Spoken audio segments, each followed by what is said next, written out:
Hello, back to my channel SG family. সবাইকে জানাই good morning, শুভ সকাল। তার সাথে সবাইকে জানাই অনেক অনেক শুভেচ্ছা, অনেক অনেক অভিনন্দন। রোজকার মতো আজকেও নিয়ে চলে এলাম তোমাদের কাছে গল্প একটি। তো দেখো, গল্পটা আজকে সত্যি এরকম বৌমাও হয়, তো সত্যি গল্পটা দেখে খুব ভালো লাগলো। তো মেয়ের থেকেও বৌমায়ের কাজটা তোমরা দেখো, সত্যি তোমাদেরও ভালো লাগবে। তো সব সময় সব বউয়েরা খারাপ হয় না, সব শাশুড়িরা খারাপ হয় না। তো এখানে বৌমায়ের ব্যবহারটা দেখে এত সুন্দর ভালো লাগলো, তাই তোমাদের কাছে শেয়ার না করে পারলাম না। তো বন্ধুরা, সবাই কেমন আছো? আশা করি ভালোই আছো, আমিও ভালো আছি। তোমাদের শুভকামনায়, তোমাদের সাপোর্টে সত্যি আমি ভালো আছি। তো আমার গল্প তোমাদের নিশ্চয়ই ভালো লাগছে।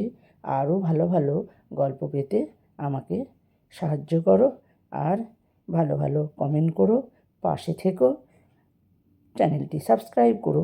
যাদের না করা থাকে তারা পাশে থেকে চ্যানেলটি সাবস্ক্রাইব করো, আর নতুন নতুন গল্প পেতে সহযোগিতা করো। তো দেখো, আজকে এই গল্প তোমাদের নিশ্চয়ই ভালো লাগবে। আর তোমরাও সবাইকে সাপোর্ট করো, ফুল ওয়াচ করো, আর অ্যাড স্কিপ করো না। জানি তোমরা স্কিপ করো না, তবুও এটা একটা বলা অভ্যাস হয়ে গেছে, বললেই চলে। তো আমারও ভালো লাগে তোমাদেরকে সাপোর্ট করতে।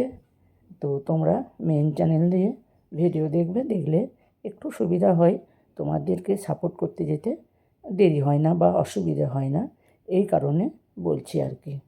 আমার গল্প তোমাদের হয়তো এক একটা গল্প বড় হয়ে যায়, তো সে কারণে তোমরা একটু কষ্ট করে দেখে নিও, কারণ গল্পটা না সমাপ্ত করতে না পারলে তো ভালো লাগে না, ওই জন্য এক এক গল্প একটু বড় হয়ে যায়। তো সে কারণে আমারও মনে হয় না যে বড় বড় গল্প দিই, তাও এক এক সময় শেষ পর্যন্ত টেনে নিয়ে যেতে হয়। তো তোমরা সবাই ভালো থেকো, সুস্থ থেকো, আর তোমরা সবাই নিজের সাপোর্ট করো, আর তোমরাও নিশ্চয়ই সাপোর্ট পাবে। দেখো, সাপোর্ট করলে সাপোর্ট অবশ্যই পাওয়া যাবে, মন থেকে সাপোর্ট করা দরকার আছে।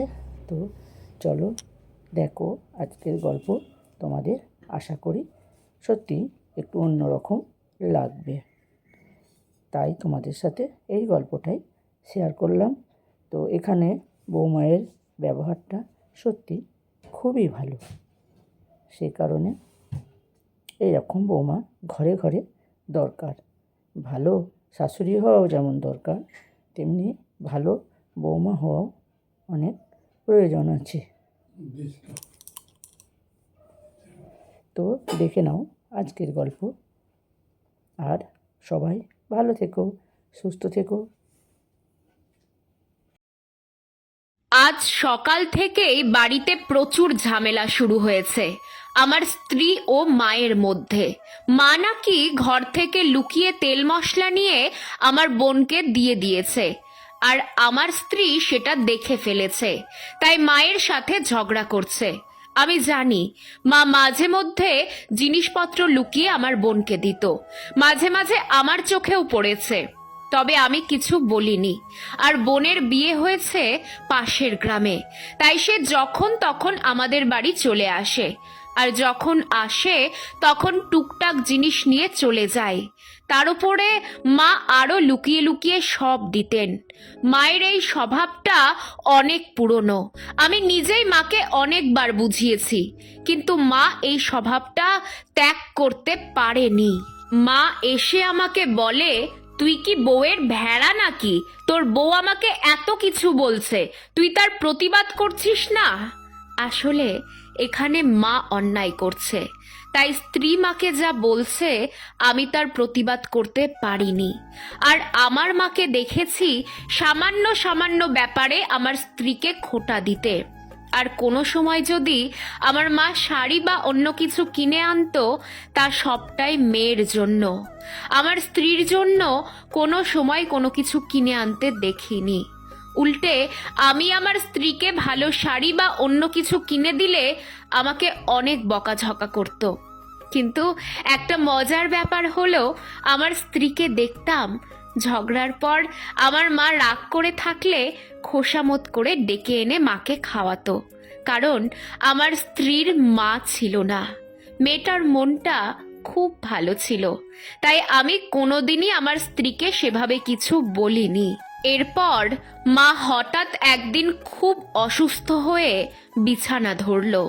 বিছানা থেকে আর উঠতেই পারলো না। তারপর দেখলাম আমার স্ত্রী মানুষটাকে খুব যত্ন করছে, টাইমে খাওয়া, ওষুধ, এমনকি মলমূত্রও পরিষ্কার করছে। একদিন আমি আমার স্ত্রীকে জিজ্ঞাসা করলাম, আমার মা তোমার সাথে এত খারাপ ব্যবহার করত, তারপরেও তুমি আমার মায়ের এত সেবা করছো কি করে?